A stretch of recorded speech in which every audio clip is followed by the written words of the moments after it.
Welcome to the Business Sales and Acquisitions Podcast. This show is built around real conversations with people who have either bought or sold a business. In each episode, we go into what really happened, what was harder than expected, and ultimately what that person would do if they had to do it all over again. The goal of this podcast is to provide some insights to people who are either in the market to buy a business or thinking about selling their current one. With that being said, let's get into today's episode.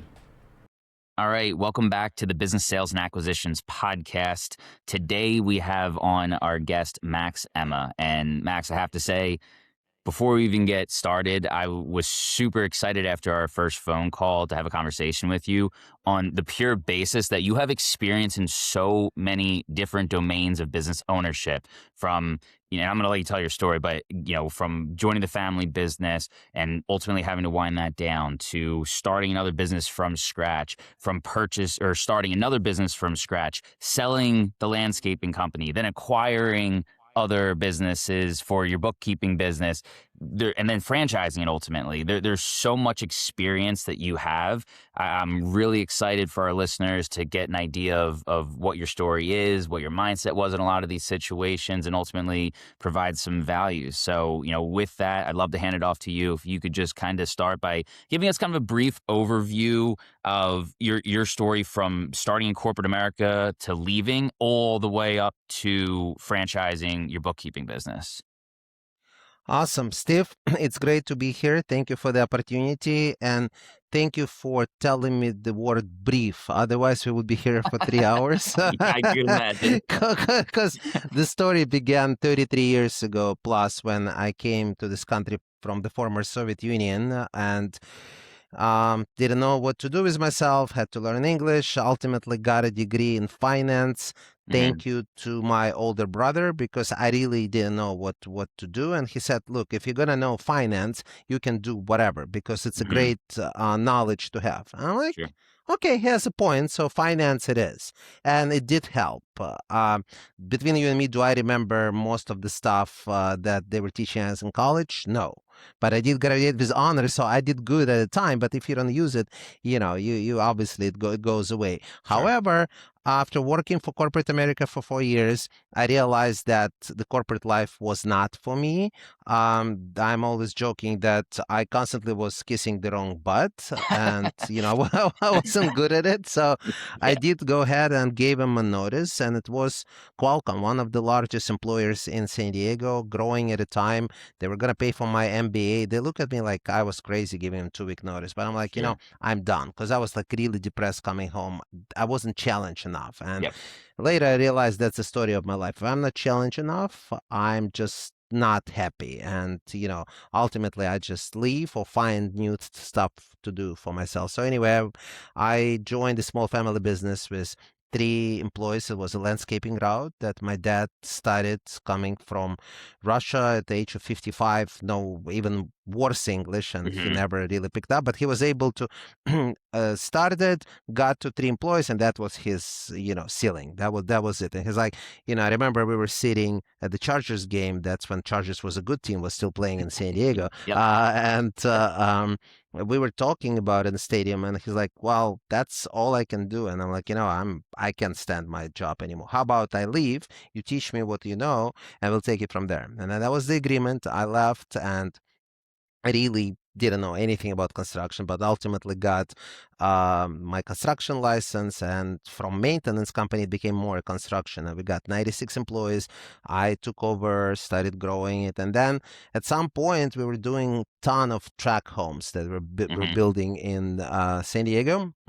And eventually, they stopped building. The recession of 08, 09 started. I don't know if you remember, but that was not fun. So I had to declare bankruptcy, and because of the construction nature of the business, I was personally guaranteeing most of the equipment and everything. And that's what happened. We had equipment, we had machines, we had trucks, but we just didn't have jobs coming in. And Sure. so I had to let everybody go, shut down, and declare bankruptcy. So it was one baby at home, one on the way. That was not fun. Yeah. And Imagine. honestly, I almost gave up being an entrepreneur. I'm like, you know what? It's probably not for me. I'm just going to find a job. And, it was good until it wasn't, whatever. Great Hmm. experience, but nobody was hiring. That was the time nobody was hiring. It was a couple bubbles going at the same time, real estate, mortgage, everything. So, um, and I'm like, what am I gonna do? I need to feed the family. So Hmm. started the landscape maintenance company from scratch. Was more successful there, sold it for profit.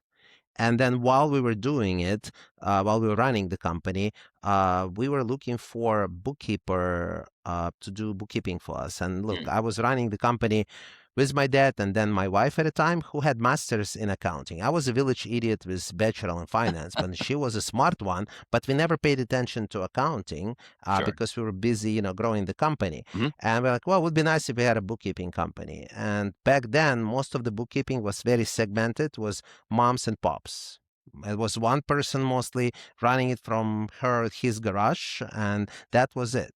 And we created a business plan. Now I'm still, sometimes coming back to it. It was a great plan. If we had a funding partner at a time, we would, take off. But would have, could have, whatever. It worked to a certain degree.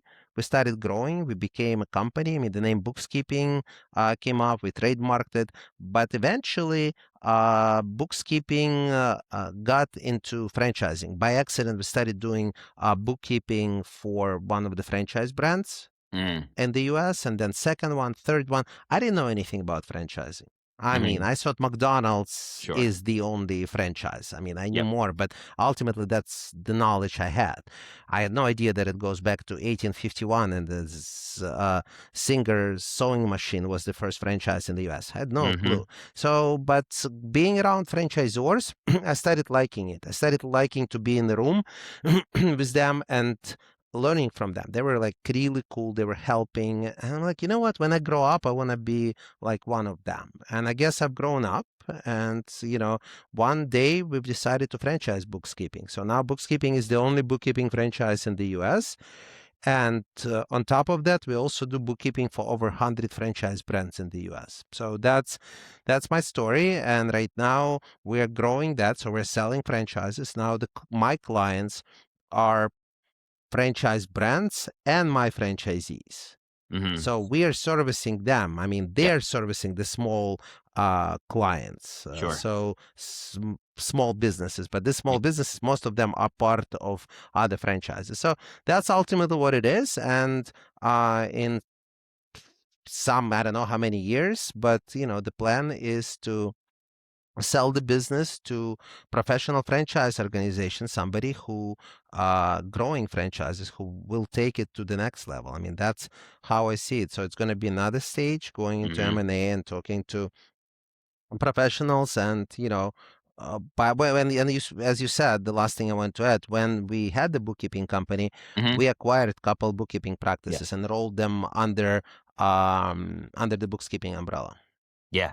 No, awesome. And then once you get into the M&A space, you do flip, the business to, whoever is going to purchase it. That'll be another degree under your entrepreneurial belt that you can add to your resume. So I'm excited to see that part of the business grow and you get that experience as well. With that, I want to circle back quick to your landscaping company, and it was Emma Landscaping, correct? Yes. Okay, cool. So you started that business from scratch, built it up to the point to where it was sellable. So just talking about this transaction first, let's kind of give everyone a snapshot of like where you were in the business, like what were you doing in the business, how big was the team? Like I said, towards the end when you were closer to actually selling. So Emma Landscaping was actually the business that went bankrupt. That was the Oh, okay. construction company. And then we opened Emma Land Care, which was, Land care. like Okay. brand new business. And not mostly, we 100% were doing maintenance. Yep. And I was switching more and more into commercial maintenance. I think when we sold, there were less than 20 employees. I don't remember I think it's 17 or 19 employees, something like that. Still pretty But sizable, though. yeah, it was a good size. And then there were some trucks, not as many as I think we had, probably 5 crews, maybe 6. So we Hmm. had 5 or 6 trucks and then a supervisor. So something like that. And Sure. this time I was smarter. I was not buying any new equipment because what what killed the old company was that everybody was giving us loans at 0%, like any amount, whatever you want. So Yeah. we were buying brand new trucks and, paying zero down and then paying at 0% for 5-6 years. So for the new company, we got the beaten trucks and, Hmm. like really old, the ones that were running, but we did not spend a lot of money on that. Okay. And we financed that. So that was different. Yeah, you made sure to be And profitable basically every month, right? Like a no yeah, decision. and Yeah. then we were running it. But interesting enough, when we started bookkeeping while doing it, so I was running 2 companies at the same time, and I was mostly doing business development and being the CEO of the company. But I was involved in both, and I'm like, I can't do it anymore. So we put MLN Care for sale, and it was listed for, I'd say, close to a year until we sold, and there were a Mm. couple deals that did not go through. And at the moment when I almost gave up and said, you know what, nobody wants it, I'm going to take it off the market. I'm just tired of going through this due diligence and Yeah. talking to different people and just going to run it. Whatever. It is what it is. It's bringing money. I guess I'll continue doing bookkeeping part time.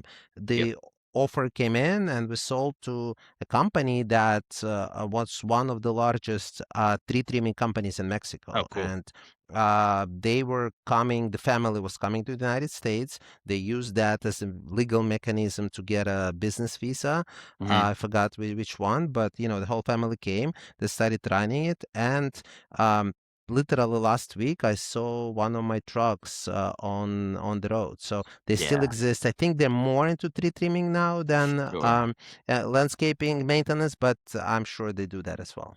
Yeah, that makes sense. And that's got to be such a cool experience to sell a business and then still see the trucks running, Yeah, I'm legacy wise. I see it once in a while, and then Yeah. every time I'm just trying, don't text and drive, but I'm trying to take a picture of what I'm doing. Yeah, that's funny. So Uh, okay, so it sounds like the decision point, the time that you realized you needed to sell the business was because you were too stretched thin running both the landscaping company as well as bookkeeping. You kind of had to pick which one you wanted to go with. Is that about right? that is the factor. That was the factor, and then the second thing was that I was getting bored. Again, the Mm. same theme of Goes my back to life. your I, initial, but yeah. yeah, exactly, because I Yep. got it. I mean, I Mhm. understood, and I understood how to grow it next. I mean, you go in, and that's the uh, typical growth, and it's nothing wrong with it. It's actually really cool when you Yeah. just, get more accounts, you get more crews, and the business is growing. So Hmm. great model. But I'm like, okay, I got it. I understand how it's working. I want something else. At the moment, bookkeeping was something newer, Hmm. more challenging, and I was like, cool, I like that, and that's why we made this choice. There's plenty of reasons why someone would actually want to sell their business, but it typically boils down to one of these 5 Ds: disease, divorce, distress, disagreement, or disinterest. Now, as you can hear from this story, Max fell into that 5th category of disinterest, and that's actually one of the most common reasons as to why someone wants to sell their business. It's important to note that this had nothing to do with the health of it. He was strong financially, he was growing, he just didn't really have that juice to push the gas and grow it anymore, and he had something else that he was looking to work on more than the landscaping company. So, if you're in a similar position, no matter how your business is doing, it's really important to get a valuation of what your business would sell for in today's market, because with that, you can do one of 2 things. You can either A, say, yep, that's a number I'm comfortable with and it's time to sell, or B, that'll help to identify areas of improvement so that you can increase your max purchase price, ultimately giving you the outcome that you're looking for. Now, with that, let's get back to the episode. Yeah, that makes sense. And when you made the decision to want to sell the business, I'm assuming you had a conversation with your family, your wife. How did that conversation go? Because you have something that's working really well, and now you have a new shiny object that, for your story, you're now interested in taking on a new challenge. How did that conversation go? Was it hard? What was that like? Well, I don't think that it was hard because, look, my wife at a time, Hmm. and then just full disclosure, we're not married anymore, but Sure. she is still a huge part of BooXkeeping. We Cool. are business partners on Yeah. that, and she is the one who created the culture. She is involved all the time, and we're really good friends. So, like, Cool. That's absolutely, great. it's not one of those divorces that we actually I talk to her more often than some people in my family. And Yeah, then, fair. Yeah. when she comes to San Diego, she's spending more time with my parents than I Yeah. do, to be honest with you. And I live in the same city. But, Yep. so it's one of those weird but great That's situation, great good. for everything, for business, for kids. As a matter of fact, Entrepreneur Magazine just did an interview with us, and they're coming up with a big article and an Hmm. interview because for them it's unique when two axes growing franchise brand. So they That are is cool. running with it. When they were pitched the idea, they're like, "Wow, we never had anything like that." So That's so cool. it's really cool. But back to your question.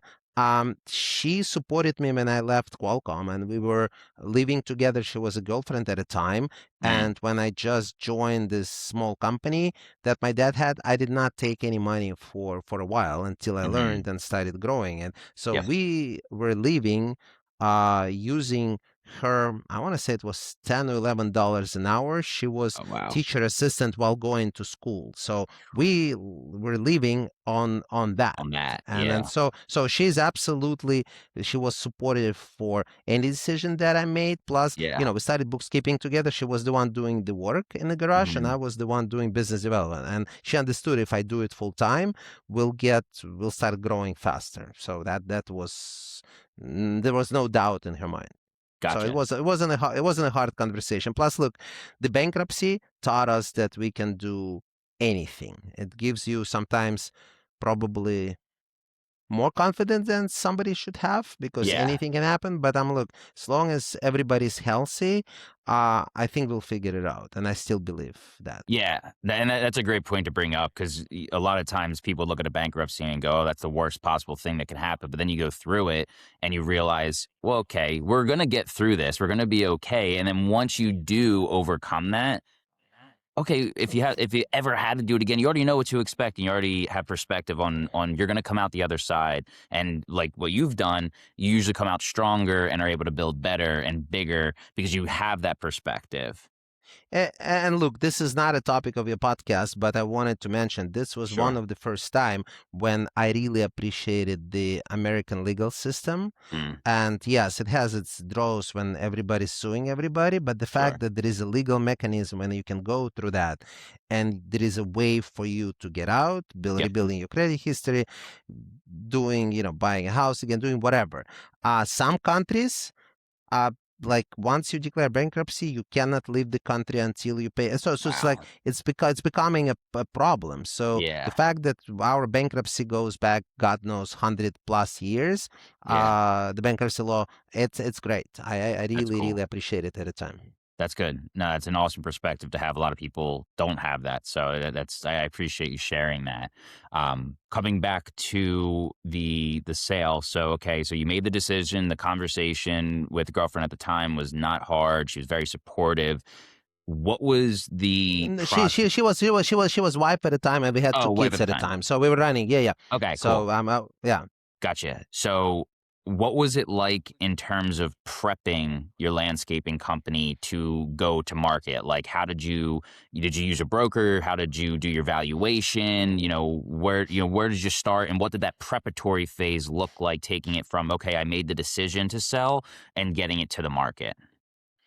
Well, we did have a broker and we used his guidance. The hardest Hmm. part was to get the finances together because even though we had bookkeeping at the time, but it was just me and her running the company. So nobody, like, we had financials every month, but that was about it. And the due diligence, people were asking a lot of questions. And, when you run a small business, it's like your books is not necessarily in the perfect order. Yeah. And that's normal. Like right now, bookkeeping franchise, we have to go through an audit every year as a franchise. So it's perfect. We have a CPA firm signing that we are good and everything is fine. So it's a little bit different situation. So I'm obviously more comfortable with the books. I can send it to any investor. I'm like, here it is. It's been signed by CPA. We didn't have anything like that. So we used the broker's guidance, and some people who were trying to buy the company were not that sophisticated. So they were okay with that. Some required cleaner books. So it just required a lot of times. I mean, I remember the hardest part for me was to tell my top employee, who was a general manager, that we are doing it. I kind of kept it till the last moment. Which is And normal. it is normal, but the deal didn't go through. The first deal that was like about the guy didn't buy, my general manager knew. He already And knew. if he would have left, I mean, the second deal would not happen because he was literally running it. So what I did, I offered him some money from what I would make for him to stay. And I paid him half. I don't remember how much it was. It wasn't like that much money, but nevertheless, there was something. So he got paid at the close, and then probably 6 months after that. And then I used that as the carrot for the buyers. I'm like, look, he is staying. He has a financial interest to stay. Yeah, that makes sense. So you said you had the business listed for about a year. So with that first buyer that wound up not going through, at what point in that year timeline were you having those conversations? I think they came in probably 6 or 7 months in, and then there were people interested before, but nothing went. But Not serious. this person, if I remember correctly, again, Steve, that was we sold 2013, so we're talking about 13 years, so 13, 14 years. So I don't remember all the detail, but I believe he was not in the industry. He was just leaving the corporate America, looking for something to do. And so he did not understand how it's working. He did not have the license. I mean, and there were like a lot of issues with that. That was one of the reasons why he ended up not buying. This is one of the biggest misconceptions that people who are selling a business have that they often overlook, and that is that all we have to do is find a buyer, when in reality, we have to find the right buyer. And there's 100 reasons as to why that's true, but you can see from this situation with Max, he had one of the worst case scenarios happen. He had a buyer, didn't have industry experience, who submitted an LOI. He wound up telling his manager that he was selling, and then that buyer pulled out because they didn't feel comfortable moving forward with the transaction. This is one of the main things that we do here at the Turn Business Advisors. Before we even go to market with your business, we're going to educate you on who we feel is going to be the most ideal type of buyer. And then as buyer inquiries come in, we help to coach to say who we feel is going to be the strongest buyer who's actually going to close. So if you're looking for that type of help to sell your business, feel free to click the link in the description. Now let's get back to the episode. Gotcha. And that was kind of like a last minute decision that he just kind of had a realization like, man, like I don't know what I'm doing, and I'm back Yeah, out. we were literally about to close in 2 to 3 weeks. I mean, that's why we told the general manager, and they had a conversation, and they just, nope, I'm not buying.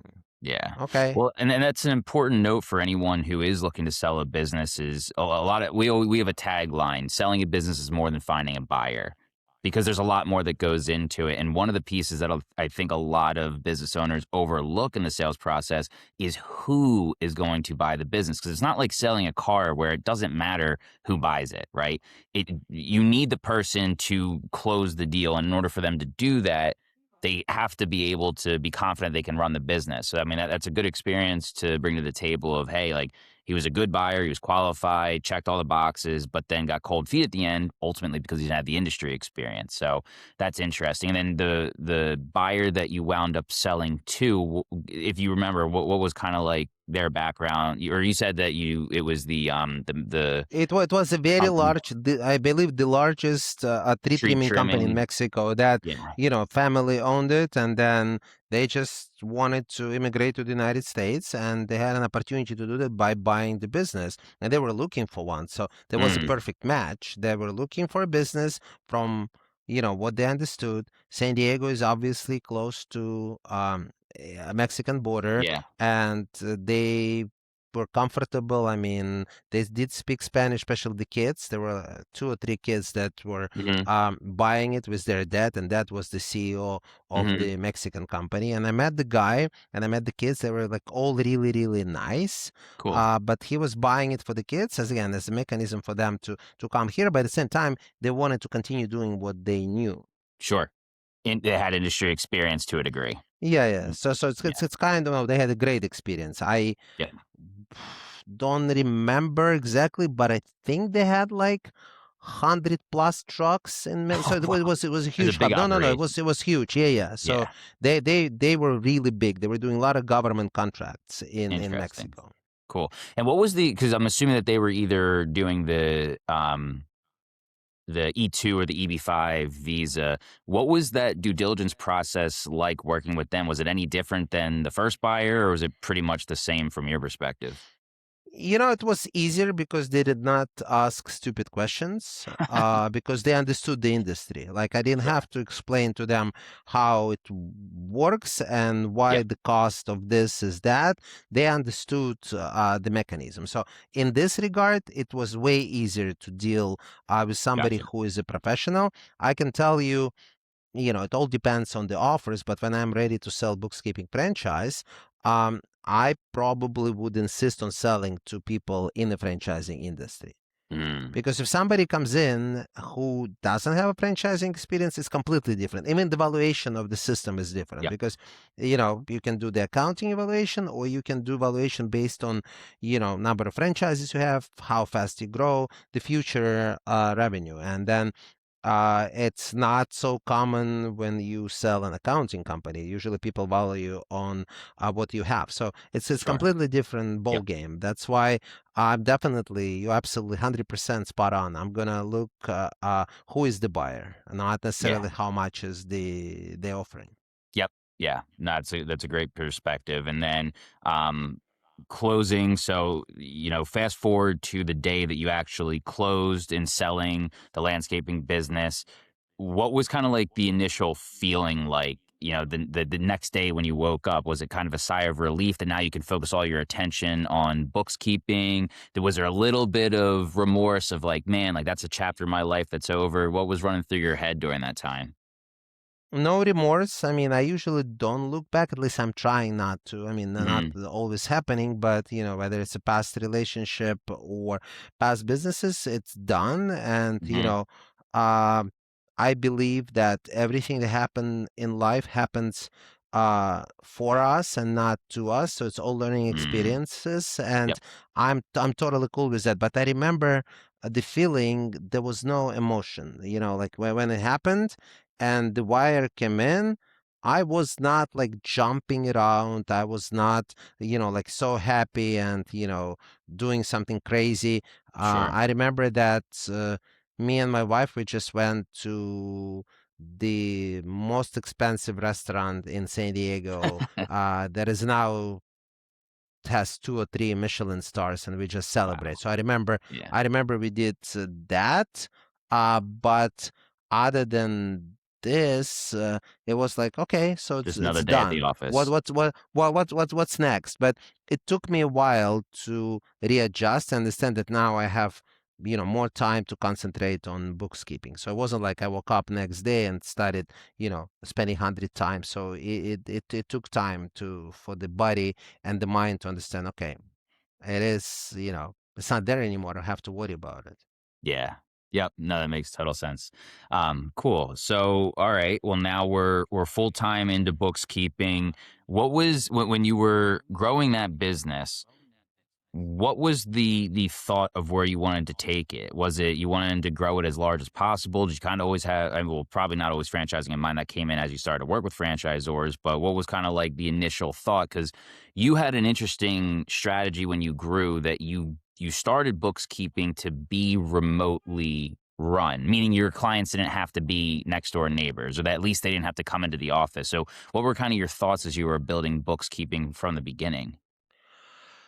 So we weren't remotely like for clients, which was kind of unique in Hmm. 2011, 12, 13, because, Zoom did not exist. So, but we were all about having one office. All the work is done in the United States. I still have the old flyers somewhere. We're 100% in the US. And that's Hmm. what we were doing until we realized that we're losing the market share and we cannot grow because people Hmm. started offshoring. Sure. And that's when we actually said, hell with that. I mean, we're gonna do that too, because getting talent here was becoming more and more expensive. Sure. And I'm sure we're gonna get to it. But one of the acquisitions we did for Bookskeeping, the reason this particular one was not that successful because it was a local office, and I'm jumping ahead a little bit, but That's it okay. was a local office, and when we bought it, the employee was supposed to stay in the office and then, be like the front and communicating with the clients, and the work would be done in San Diego. But she got a job at one of the large corporations doing the accounting. She had no Mhm. degree. I mean, the previous owner taught her everything. So they doubled the salary she was making.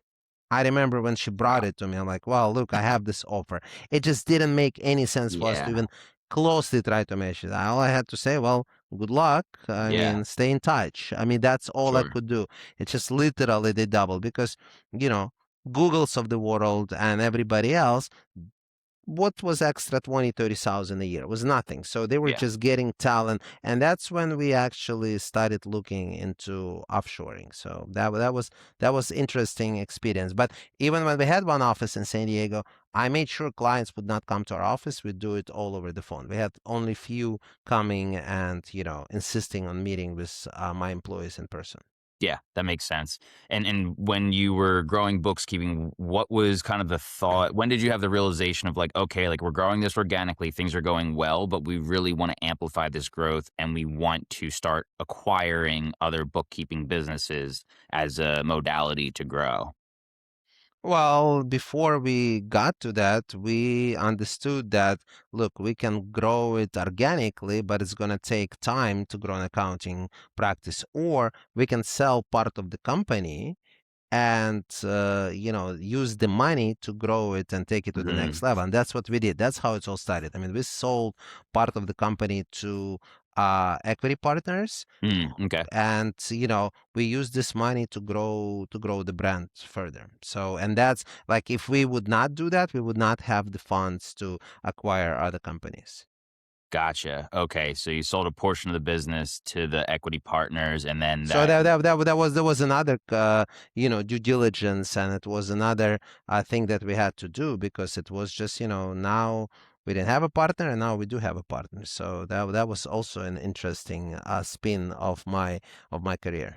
Yeah, and that's a curious question to ask. So you have experience selling a full business, traditional, and then you also now have the experience of selling a portion of the business. How Mm-hmm. different were those transactions, or were they pretty similar in terms of how you marketed it, how the due diligence was done? What were the kind of some similarities and differences between those two situations?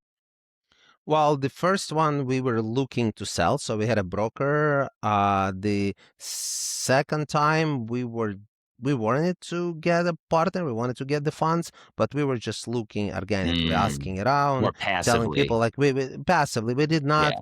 put anything on the paper. Like, we were not advertising. We Yeah. met the guy who actually wanted to do that, to get the legal immigration to the United States. So similar idea, which would happen with nothing. Mm, Like, okay, perfect, we can do it. But he had zero idea about growing the American businesses, and that was the challenge, because the yep. guy literally saw it. I know it sounds funny, but he saw that at the end of the day, we're just gonna open the cash register and then whatever the money we have left, we're gonna split it, based on our Old shares. And I'm school. like, that's not how you. Well, I mean, because he was in the retail business in his country, Yeah, wherever it was, I don't remember. And I'm like, that's not gonna work. We're gonna keep it in the business, and then when we grow, we're gonna keep growing, and that's how you grow the business. And that was the realization. We're like, well, it's not gonna work because it's not the business where you know just take everything from the cash drawer, I'm using that as an example, and sure. split it. It Yeah. depends on the percentages. Yeah, that makes sense. And that's another example, probably stemming from your first experience of you want someone who has experience in the industry or at least work with a partner who's aligned with what you're looking to do, not just who's going to give you the highest purchase price. Because I'm assuming even if that first option was going to give you more money than the partner you went with, it was more than just the dollar signs. It was the fact they had the same vision of what you wanted to grow into.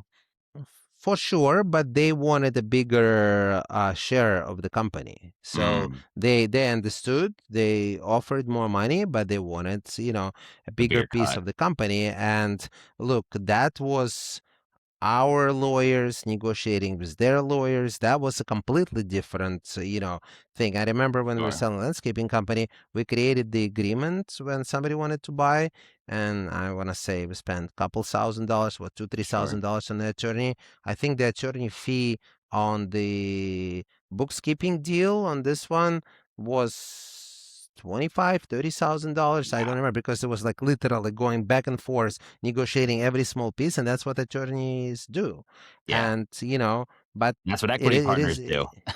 that's what equity partners do. And but Yeah. it was a good conversation. Mhm. It wasn't like we were not fighting. There wasn't Yeah. anything like ugly, but some stuff, the small details Hashing was, out all the details. Yep. oh yeah, absolutely. And then a few times I remember we just had to stop our attorneys. I had to like pick up the phone and say, hey, we have to stop because this is ridiculous. We discussed this Yeah. already months ago, and now we're coming back one, and then it just goes back, and you keep paying this hourly fee to the attorney, which is, you know, which was getting ridiculous. So, and we Yeah. had Understood. to put a stop to it at some point. Yeah, yeah, no, that makes sense.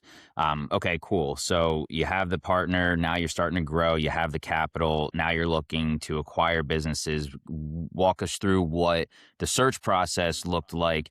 Did you have a specific buy box, like a certain size business that you were looking to purchase within the bookkeeping industry? Just kind of describe your thought process in terms of what you were looking for and then what the search was like. So I thought at a time that acquisition will be the mechanism for us to grow the company, Hmm. and we actually hired an M&A broker, and Mm, we paid the guy. We're like, okay, we don't want to find deal and then have our M&A guy to share the broker's fee, because the guy we would get, I said the guy, and doesn't have to be, yeah, could be a yeah, no, lady. understood. Sure. I Yep. don't care, but the company would be like business broker who specializes in just selling a business. We were like, well, it's acquisition, it's a little bit different. So we actually hired the CEO of a large M&A firm Mm, who's been doing way bigger deals. I mean, he is a friend, so he was doing us a favor in a way okay. by getting Cool. involved, but he was getting paid by us. Up front. Doesn't Yeah. matter, no, not upfront, the percentage of the Oh, deal. We okay. did So not pay still anything upfront, got it. but he didn't get anything from the commission the other broker Got was it. making. Yep. We were paying, and even though it was more or less nominal, it was still there. So he Sure. was looking for us, and couple deals we did not do, but we ultimately ended up doing two deals. And one that we were that close to get it done, and literally we pulled off in the last minute, like literally about a week before we closed. We put a stop, and that was, call it a hunch, and I'm Mm, very happy we did. okay. Cool. Well, let's talk through the details of the type of business you were looking for. Was it a certain size operation? Did they have a certain number of clients? A certain amount of infrastructure? What was your kind of buy box in doing that? Uh, no, it was, we were open, so we were not like, we didn't know what we were looking for. So honestly, Okay. it was anything. And then we ended up buying one company that was located in Bay Area, San Francisco, and Hmm. then another one was more or less virtual company. Okay, got it. And just curious, what were the differences in feelings or that hunch that you just explained, like between the one you didn't go with and the ones that you did go with? Was it a conversation with the seller? Was it the books? Like what was the hunch that really, what was the force that drove the hunch? Well, when we're doing the due diligence on the one that didn't go through, there was a size. It required like a lot of money, so we would pretty Mm, much, used a lot of money, and then we would have to, like, our equity partners were about to wire more money because they thought it is a good deal. We talked them into that, but ultimately, last moment, I mean, I saw I got chickened out, but it was like a gut feeling. Like, look, this is too big. Like too big. acquiring it, it probably was at a time triple the size of the Oh wow. operations we had. So maybe between 2.5. I don't remember exactly, but it It was was tough. I mean, if we significantly wanted to bigger. bring it, oh yeah, under bookkeeping and keep it under our umbrella, that was probably a hard thing to do, and then took us a while to realize. So I remember literally a few days before we were supposed to close, I just said, you know what, I'm not doing it, and let's kill the deal. Yeah, that makes sense. Um, and that experience, your hunch was probably right to some degree going into the experience of your actual acquisitions, because you had mentioned previously about how you started to lose customers after you purchased the bookkeeping businesses that were outside of your typical service area. Kind of talk us through what happened with that transition of ownership and some things that you didn't initially see when you purchased that you then realized as time moved forward. Uh Look, when we bought the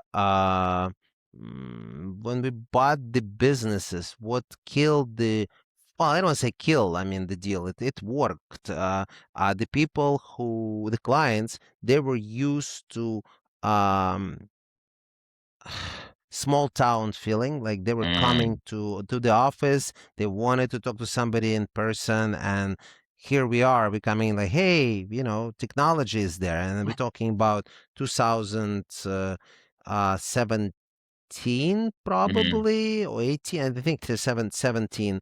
And we were like, you can scan information, you don't have to run to the office to bring stuff in manila envelope. But like, I give you an sure. example, there was an older lady for the past 4 or 5 years before we bought. She was coming every week, she was driving 40 minutes with the manila envelope. She was a secretary for a company, whatever they were doing. I remember she was like, had a hard time there was no elevator to actually go to the second floor where the office was. She sat down, she had a cup of tea, left the envelope, picked up the old stuff, and would drive again for 40 minutes. And she was doing it for 4 or 5 years. And when we offered her to buy her a scanner and teach her and say, you don't have to do it, that will save you hour and a half, if not 2 hours every week. She's like, no, no, no, no, no, no, I'm not doing that. I mean, and then so they ultimately, when we bought the company, they left. They found the local bookkeeper. Yeah. So it's one of the things that people might not take into consideration when they're buying a business is, people understand transferability risk in terms of, there might be a customer that's not as loyal to the new owner as they were the previous one.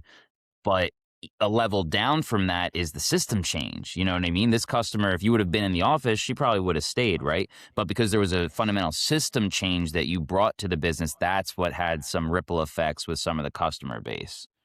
And that's when we lost this employee that who got the Mm, a job with the large corporation, because we kept the office, we had everything, and it was working really well because she was just talking to the clients, and then the work was actually, number crunching was done by the San Diego office. So we're like, we're not gonna hire mm, any more people in this office, but she would stay, and that was the plan. Because gotcha. she's been with the company for many years. I had I could not estimate that somebody would double her salary and she would leave. And we're like, well, if we hired the new person, who's going to be training this person? I mean, this person going to be unsupervised by him or herself in this local office. Everybody else is in San Diego. I mean, I remember my team and myself, we were flying back and forth. It was in the Bay Area all the Yeah. time. And but at some point, they had to stop. Yeah. So how'd you guys fix that problem? Did you finally get someone in place, or did you just like migrate the, just kind of dealt with it and allowed the people to Well, we do just maybe? when she left, and we slowly migrated it to San Diego, Gotcha.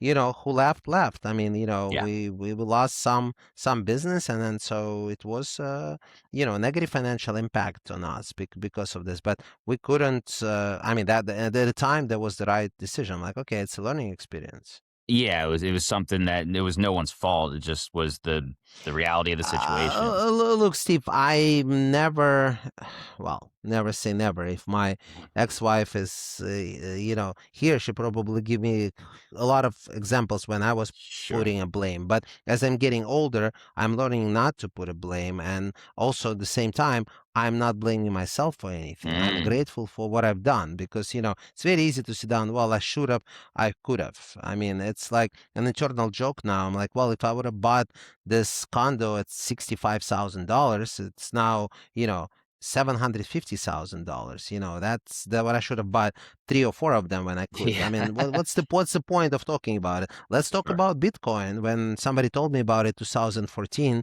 it was, I don't know, pennies, $1, $2, whatever, and I'm like, that's a scam. I mean, what is that? Yeah, Like, right? how is it gonna work? I completely did not understand. I mean, Yeah. all I had to do just invest $10,000, but I can, you know, beat myself up about it. How is it going to help? I mean, Yeah. I would not get the experiences I had if I did. So I'm grateful for what happened. I believe everybody has its own pattern that Mhm. and their own way to get where they need to get, and you can only connect dots going backwards. You cannot Exactly. really go in front. I have no idea what's going to happen tomorrow, but for whatever reason, I'm doing what I'm doing. I would not know anything about franchising for sure. I would not even get on this path, and I'm absolutely enjoying doing it and grateful for doing that. Yeah. No, that's awesome. It's like anything, like you have a strategy, you do your best to stick to it with the direction, knowledge that you know, but life kind of just winds you up somewhere that you're supposed to be, and you kind of roll with the punches, and as long as you're falling forward to some degree, you'll wind up in a better spot than yesterday, right? 100%. Cool.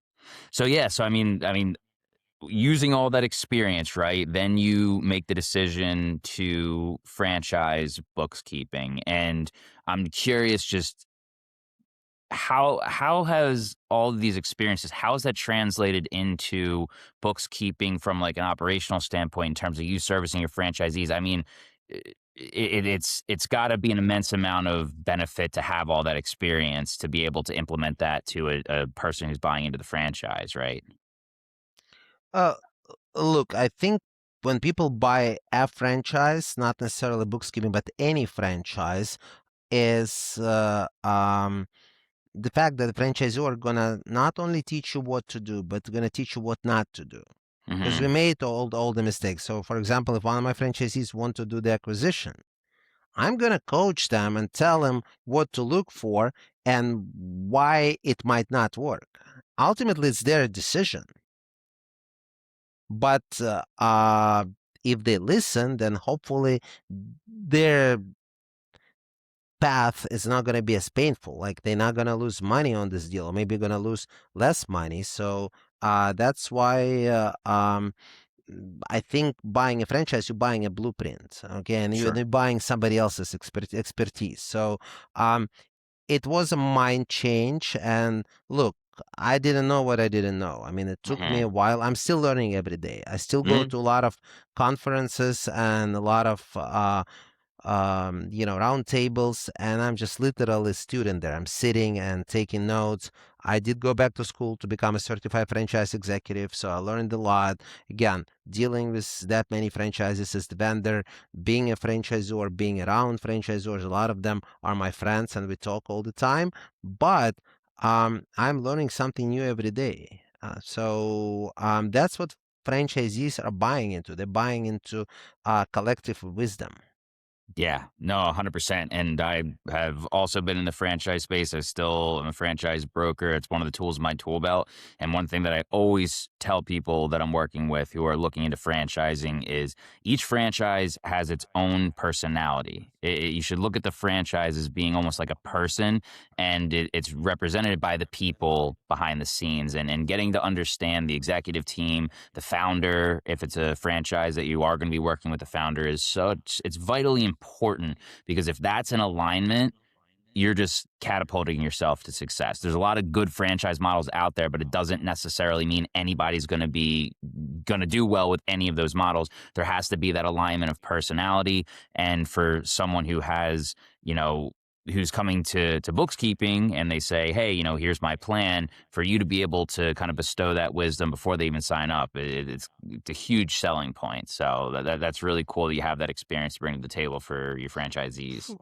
For sure. And the biggest, I don't want to say challenge, but it's very interesting, is to find the right franchisee, to understand who, in your opinion, might be successful and who probably going to have hard time doing it. Like I always use an example: if you're buying a kids related franchise, if you hate being around the kids, then probably it's not a good. If you're allergic to dogs, buying a dog grooming service, even if you're planning to hire employees, probably not a good idea. I mean, but you don't have to be a professional groomer, because when you buy a franchise, the whole idea that they will train anybody to be a successful operator. I mean, you don't have to know how to cook to be a successful owner of a restaurant. I mean, I that's my 100% belief, because it's not about cooking.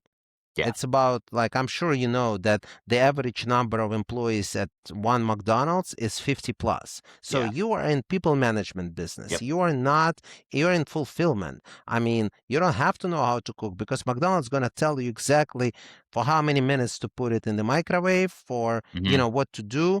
It rings the bell, you put it. So everything, it's all processes. You don't have to think. You just have to follow the system. So the fact that you're the best cook at home, not going to really help you much, because they're not going to let you sell your grandma's recipe pizza at McDonald's. Exactly. But you can't hate burgers and fries, right? Yes, for sure. If you hate the smell, then probably, again, exactly. That's not for you either. But no, good point.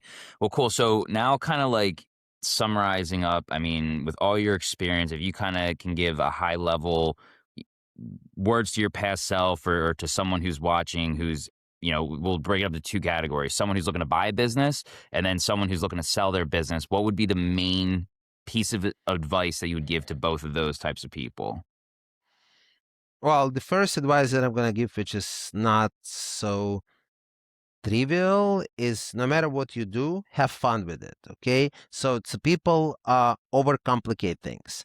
We tend as humans to overcomplicate our lives, our relationships, our businesses. Like, one of my unique abilities, something that I absolutely love doing, and I'm doing it automatically, I'm trying to simplify everything. So I see the situation in my mind. I'm like, okay, how can we make it more simple? And then same goes for buying business or selling business. I mean, go enjoy it, have fun, don't like stress over it. If you not meant to sell the business to this person, so be it. There'll be another one that's going to be a better deal. Don't like, oh my God, I have to do it. I have to do it. Just you're going to, go nuts on that. So that's the advice number one for both. And then the second advice, and I guess also for both, don't try to do it yourself. Just ask around, ask for help. If you cannot afford the brokers, for whatever reason, well, then maybe hire an advisor and pay them a fixed amount, who will tell you exactly the plan, what to do and what not to do. I mean, when you buy a business, also have somebody to advise you what to look for. If you've never bought a business before, I mean, that's why people who buy a franchise, they use franchise brokers like yourself. I mean, a good franchise broker gonna be a coach, gonna tell them what to do, what not to do. I mean, both you and me know there are some franchise brokers that are I don't want to deal with as a franchisor Sure. because, they just make a recommendation. They don't even bother to talk to the candidate to see Yep. if it's a good match or not. I absolutely hate them. And I would say, unfortunately, it's about 50% of the brokers who become franchise brokers because they think it's easy money. Nothing is easy. You have to work for it. So, but there are brokers who like really do the homework, explain. And when we get a candidate, they already, been trained what question ask. I mean, you can know like by the level of questions we're being asked, I already know how good was the broker. Okay. Yeah. So that's the second piece of advice. Don't try to do it yourself. Have somebody to assist you one way or another, because you don't know what to ask. And, don't think you're the smartest one in the room. Surround yourself by people who are smarter than you are. Very nice. That's awesome. I appreciate that. Well, cool. That about sums it up. I mean, that was an awesome explanation of how to buy a business, how to sell a business, what goes wrong, what goes right. Ultimately, thank you very much for being on the episode. And if anyone is interested to speak with Max or his team specifically about BooXkeeping, if you're interested in potentially looking into a bookkeeping franchise, we'll have all of his contact details or his company's contact details in the description. So feel free to check that out if that's of interest. And with that being said, until next time. Thank you, Steve. It's been a great conversation. Absolutely. We'll see you guys. All right, that's it for today's episode, and thank you for tuning into the Business Sales and Acquisitions podcast brought to you by the Term Business Advisors. As you're listening to this show, if you can think about anybody who is either in the market to buy a business or considering a sale, feel free to share this episode with them if you think it will help. That's ultimately why we put this information together, to help give some insights on how the process really works. With that being said, we'll see you on the next one.